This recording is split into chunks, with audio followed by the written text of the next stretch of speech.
Selamat pagi anak-anak ibu semuanya. Salam sejahtera untuk kita pada pagi hari ini. Bertemu kembali dengan Ibu Edna untuk memulai pembelajaran kita di pagi hari ini.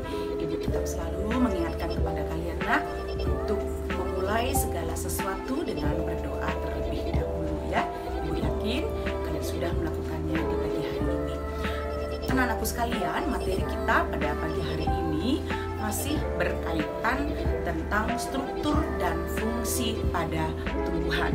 Tapi yang kita bahas pada pagi hari ini yaitu tentang jaringan penyusun pada tumbuhan. Tujuan daripada pembelajaran kita pada pagi hari ini yang pertama agar seluruh peserta didik dapat mengetahui jaringan yang menyusun pada tumbuhan. Dan yang kedua, peserta didik dapat mengetahui fungsi daripada jaringan-jaringan penyusun tersebut. Itulah tujuan pembelajaran kita pada pagi hari ini. Nah, anak-anakku sekalian, jaringan penyusun yang akan kita bahas pada pagi hari ini ada 3, yaitu 1. Jaringan penyusun pada akar, yang kedua jaringan penyusun pada batang, dan yang ketiga jaringan penyusun pada daun.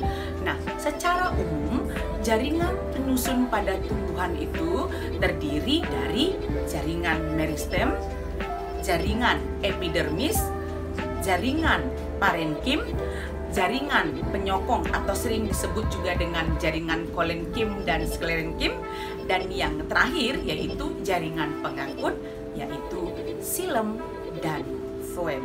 Oke, sekarang kita mulai dulu jaringan pengangkut yang menyusun akar. Baik nak, pada pertemuan yang sebelumnya kita sudah mempelajari tentang struktur pada tumbuhan yang kita bedakan tumbuhan monokotil dan tumbuhan dikotil. Nah, pada hari ini kita akan mempelajari juga jaringan penyusun pada akar, batang, daun pada tumbuhan monokotil dan dikotil. Nah, sekarang Ibu akan menjelaskan jaringan penyusun pada akar. Nah, dari gambar yang Ibu sajikan terlihat ada perbedaan antara jaringan penyusun pada akar monokotil dan akar dikotil. Nah, sekarang kita lihat jaringan penyusun pada akar sebenarnya apa saja. Ada epidermis, ada korteks, ada endodermis, kemudian ada periskele, ada inti, ada silem, ada floem. Nah, nanti kamu amati gambar ini sehingga kamu bisa melihat perbedaan jaringan penyusun pada akar monokotil dan dikotil.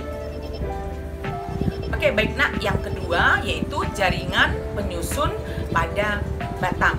Nah, jaringan penyusun pada batang dikotil dan monokotil juga ada perbedaan. Nah, Ibu sudah sajikan materinya. Nanti kamu amati di mana letak perbedaan jaringan tersebut. Dan kemudian yang ketiga yaitu jaringan penyusun pada daun. Nah, jaringan penyusun pada daun monokotil dan dikotil juga ada perbedaannya. Nah, secara ringkas perhatikan tabel berikut. Di sini terlihat dengan jelas perbedaan jaringan-jaringan yang menyusun pada akar, batang, daun, monokotil, dan dikotil. Oke, nanti silakan diamati dengan baik-baik ya nak ya. Karena sebenarnya materi kita ini adalah materi yang sudah kita pelajari juga pada saat kamu di kelas 7 semester 2. Baik nak, semoga materi ini bisa mengingatkan kamu kembali dengan materi yang sudah kita pelajari, dan semoga materi ini dapat bermanfaat bagi kalian semua. Dan Ibu sangat berharap kepada anak-anak kami semua, perhatikanlah materi ini nak dengan sungguh-sungguh. Setelah itu baru kamu menjawab pertanyaan di classroom. Karena kamu tidak akan bisa menjawab pertanyaan hanya dengan melihat tugas tanpa membaca materi.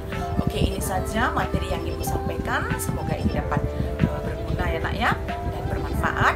Dan Ibu Edna tetap kembali mengingatkan kepada kalian, mari kita mengikuti protokol kesehatan sehingga hari-hari berikutnya kita dapat mengikuti pelajaran dengan dari Ibu Etna. Semoga sukses selalu.